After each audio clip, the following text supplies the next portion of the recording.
So Ryan, Yeah, I that's must cool. make a comment. You have that silver play button behind you, and Oh, that's from like that's however many years ago. That was a very long time ago. Yes. Yes. YouTube for surpassing certain number of subscribers. Yes. So 100,000. yes. I am very envious, as Rich will tell you. I talk about that silver play button all the time. That is one of my big goals, I and will give it to you. You want mine? I'll give it to you. I want my It's yours. own. I'll send it to you. I want to earn one. I want my own. But when you started GMB, you really didn't didn't try to be a content creator, and you didn't like talking at all. You I didn't hated like it. hearing your own voice. Absolutely hated it, dude. Ugh, yeah. You have any tips for people who are making content, who are kind of starting off, and they kind of feel like they got that Bambi leg underneath them, and they're Yeah, just man. kind of shaky, not making it happen? You have any advice?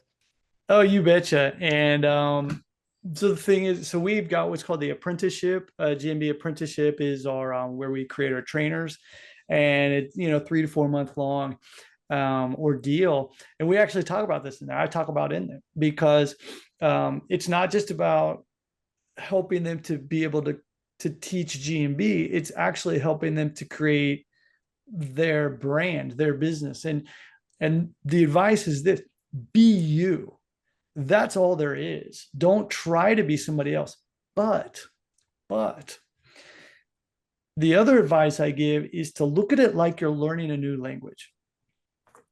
So, when I first was learning Japanese, I did this. And this is also how I learned Spanish. But what it is in the beginning, find someone that you admire and say, oh, wow, I like how they present.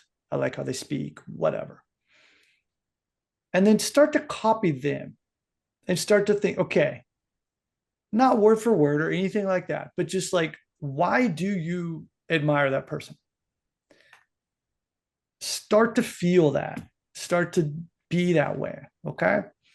But it's still going to be you.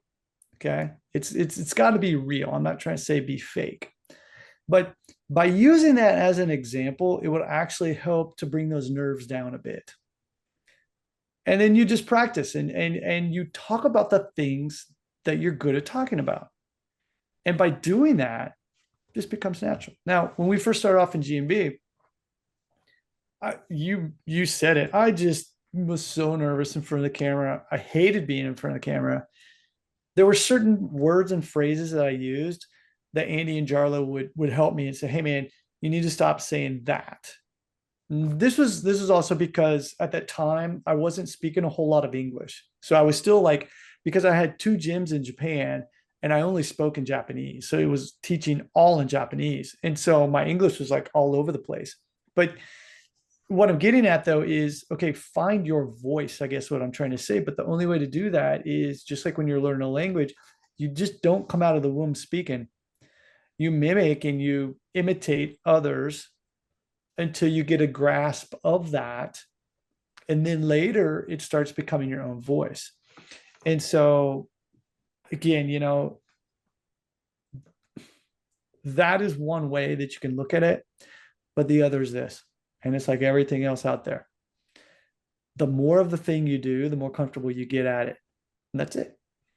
And so, what I always recommend people, if you want to get better at talking on camera, every single day, set up your camera and shoot a video. Doesn't mean you post it to YouTube or anything like that. Shoot that video, talk about something, okay? Give yourself 5 minutes, then go back and watch that video. If it makes you feel uncomfortable, then why did it make you feel uncomfortable? And if there is something you notice that you can change, go ahead and make a change.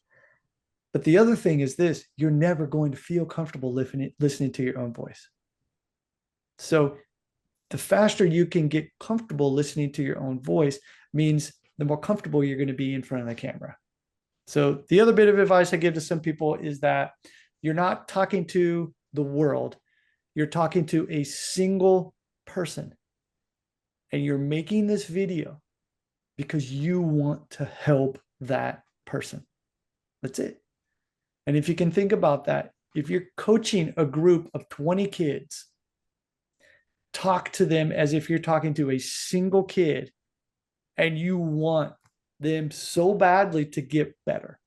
You want to help them. Do that, and it'll come across not only genuine, because it will be genuine, but also it'll be easier for you. You're going to find your flow and things are just going to happen.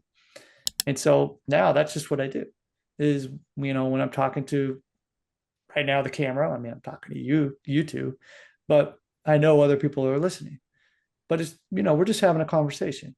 And if you can think about it that way, it just makes things a whole lot easier.